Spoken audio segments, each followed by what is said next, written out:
Hello friends, आपका मेरे channel पर स्वागत है। आज हम जो 15.3 के बारे में पढ़ेंगे, उसमें आपके दो ही सम है। फर्स्ट सम में आपके 3 पार्ट है और सेकंड सम के 2 पार्ट है। तो उनमें भी वही है, आलेख के बारे में आपको बताया गया है, लेकिन इसमें थोड़ा कुछ नया है। आलेख से आप जो है वो ब्याज का पता लगा सकते हैं कि कितना ब्याज साल का पड़ता है, या फिर आप ये पता लगा सकते हैं कि अगर हमें इतना धन 280 रुपये ब्याज करना है तो उसके लिए हमें कितना धन चाहिएगा। तो इस तरह की बातों का आप पता लगा सकते हैं। तो जो फर्स्ट 2 क्वेश्चन है वो आपके सीधे आपको वो बनाने हैं, सिर्फ उनमें ग्राफ बनाना है, वो आप बना सकते हैं। तो वीडियो को बिना स्किप किए देखिएगा। हम ये पढ़ेंगे, ये थोड़ा आपका डिफरेंट है एक्सरसाइज में। उसके बाद हम सेकंड क्वेश्चन का एक पार्ट करेंगे, तो आप जो है वो अपनी एक्सरसाइज जो है वो अच्छे से कंप्लीट कर सकते हैं। फर्स्ट में तो सिर्फ आपको सीधा ग्राफ ही बनाना है, उसमें तो आपको कोई दिक्कत होगी नहीं। इसमें आपको मतलब 3 क्वेश्चन भी पूछे गए हैं ग्राफ के साथ साथ, तो अगर आप ये करते हैं तो आपको अच्छे से क्लियर हो जाएगा। तो चलिए हम ये क्वेश्चन करते हैं। वीडियो को स्किप बिल्कुल मत कीजिएगा। आप जो है वो आलेख बनाएंगे, मैं बोर्ड पर बनाऊंगी, हो सकता है थोड़ी गड़बड़ हो जाए, लेकिन जब आप ग्राफ पर बनाएंगे तो अच्छे से बन जाएगा और आपको पता भी लग जाएगा। तो चलिए हम शुरू करते हैं। देखिए, ये आपका दिया गया है, जमा धन दिया गया है कि कितना धन जो है वो जमा किया गया है, ये दिया गया है। और ये ब्याज है उसका, कितना 1000 रुपये है तो 80 रुपये ब्याज है, 2000 है तो 160, 3000 है तो 240, 320, 400। ठीक है। तो अब हमें इसका आलेख बनाना है, इसका मतलब ग्राफ बनाना है। तो इसका ग्राफ हम ऐसे बनाएंगे, ठीक है। ऐसे बनाएंगे, ये हमारा एक्स एक्सिस होता है, ये वाई। देखिए इसमें नेगेटिव तो है ही नहीं, तो इधर और इधर करने की हमें कोई जरूरत नहीं है। तो अब हम इस पर ग्राफ, तो इस तरह से आप ग्राफ तैयार कर सकते हैं। इसमें नेगेटिव तो है नहीं आपका, इसलिए आपको यहाँ पर करने की कोई जरूरत नहीं है। तो देखिए इसे हम लिख लेते हैं। ये जो है ये हमारे यहाँ, हम यहाँ लिख देते हैं। ये तो 0 0 ही होता है सबका। फिर 80, 160, 240 और ये 400। ठीक है, ये हमने यहाँ पर लिख लिया। जो ये ऊपर वाले हैं इन्हें हम यहाँ पर लिख लेते हैं। देखिए 1000, 2000,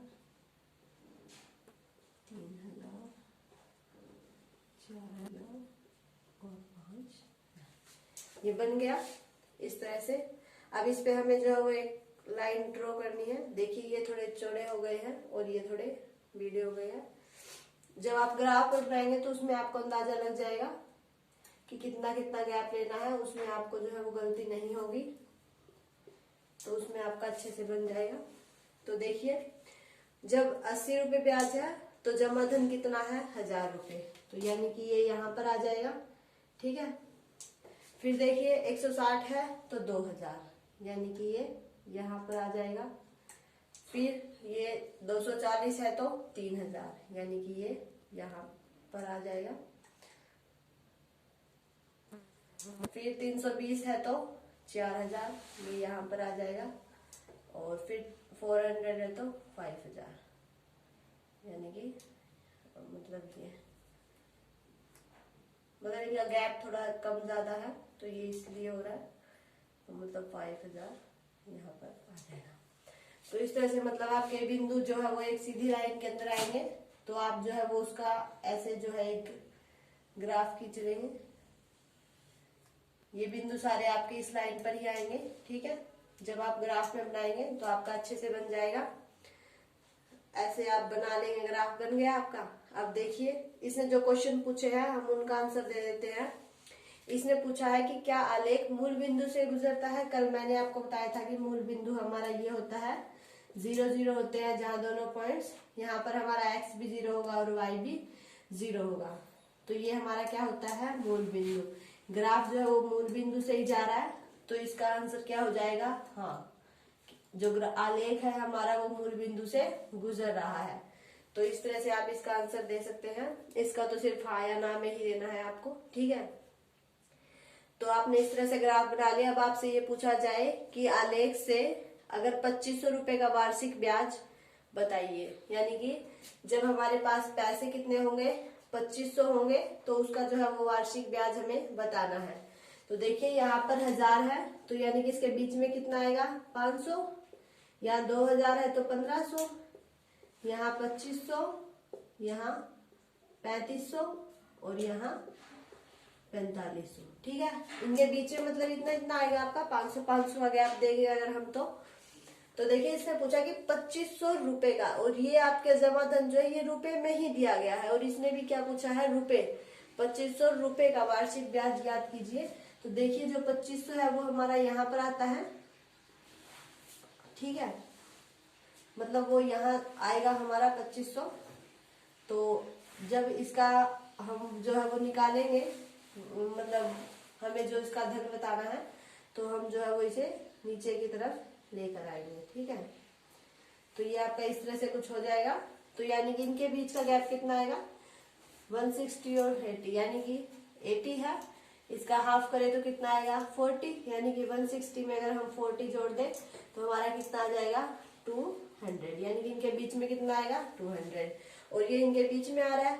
तो हम इसका आंसर क्या लिख सकते हैं कि 200 रुपए जो है वो इसका ब्याज बनता है।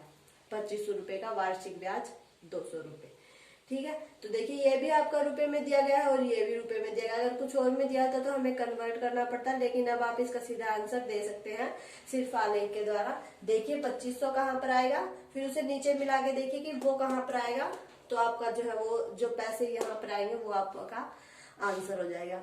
अब देखिए आपसे ये पूछा जाए कि 280 को प्राप्त करने के लिए कितना धन चाहिए, तो 280 रुपए आपके कहाँ आएंगे, यहाँ आएंगे। 240 में 40 जोड़ेंगे तो 280, इनके बीच में आएगा, मतलब 280 आपका। और फिर जब हम इसे देखिए ऊपर की तरफ मिलाएंगे तो इसे ऐसे सीधा सीधा मिलाते जाइए, फिर इसे यहाँ से मिला दीजिए। तो ये हमारा इस पॉइंट पर मिल रहा है, ये पॉइंट नीचे तो कहाँ मिल रहा है, 280 पर, इसने 280 का ही पूछा है, और यहाँ कहाँ मिल रहा है, 3500 पर। तो हम इसका क्या कह सकते हैं कि 3500 रुपए जो है वो आपका आंसर हो जाएगा। तो इस तरह देखिए आप जो है वो ब्याज का बिना सूत्र लगाए, आलेख के द्वारा आप बिना सूत्र लगाए इसका आंसर जो है वो दे सकते हैं।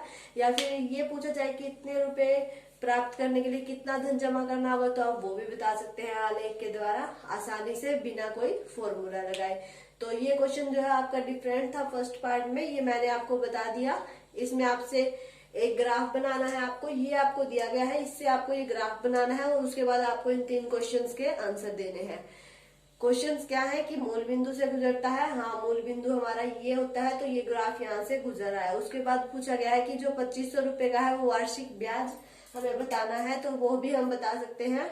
आप यहाँ देखिए 2500 यहाँ से लीजिए, फिर इसे नीचे मिलाइए या कहाँ जाता है, तो वो आपका आंसर हो जाएगा। और अगर आपसे ये पूछा जाए कि इतने रुपए को जमा करने के लिए कितना धन जमा करना होगा, तो आप रुपए यहाँ देखिए कितना होगा, फिर उसे सीधा लेके जाइए, फिर उस बिंदु को इस तरफ मिलाइए, फिर आपको उसका भी आंसर पता लग जाएगा। तो इस तरह आप बिना सूत्र के जो है वो इनका आंसर बता सकते हैं। तो इस तरह क्वेश्चन आप जो है वो करके जरूर देखिएगा। तो देखिए ये क्वेश्चन जो है वो आपका सेकंड क्वेश्चन का फर्स्ट पार्ट है। इसमें 2 पार्ट है, दोनों ही सेम है, बस उसमें क्या डिफरेंस है कि इसमें वर्ग की भुजा और मतलब परिमाप दिया गया है, और उसमें वर्ग की भुजा और क्षेत्रफल दिया गया है, बस इतना ही है। इनमें हमें एक बात बतानी है कि जो ये आलेख है ये रैखिक आलेख है या नहीं। तो आपको पता होना चाहिए रैखिक आलेख कौन सा होता है। तो जो हमारी मतलब आलेख पे एक अपूर्ण मतलब नहीं सॉरी जो एक पूर्ण और अखंडित रेखा हो, जो एक पूर्ण और अखंडित रेखा हो, तो उसे हम रैखिक आलेख कह सकते हैं। ठीक है, ये इसकी डेफिनेशन है, मैंने आपको बता दी, आप नोट कर सकते हैं। जो एक पूर्ण और अखंडित रेखा हो, यानी कि कहीं पर भी उसका खंड ना हुआ हो और मान लीजिए ऐसे सीधी जाती हो, तो वो हमारा क्या होगा, रैखिक आलेख होगा। तो इसके 2 पार्ट है, दोनों में आपको यही बताना है कि ये रैखिक आलेख है या नहीं। तो देखिए हम ये करते हैं, उसके बाद सेकंड आप खुद ट्राई करके देखिएगा ताकि आपको भी पता लग जाए। तो देखिए इसका हम ग्राफ बनाते हैं पहले, तभी हमें पता चलेगा कि ये रैखिक आलेख है या नहीं है। ठीक है, ये हमारी वाई एक्सिस, ये एक्स एक्सिस। ठीक है, ये यहाँ लिख लीजिए। देखिए ये अगर हम 8-8 के गैप में लिखें ज्यादा हो जाएगा, हम 4-4 का गैप लेके लिख लेते हैं। 4,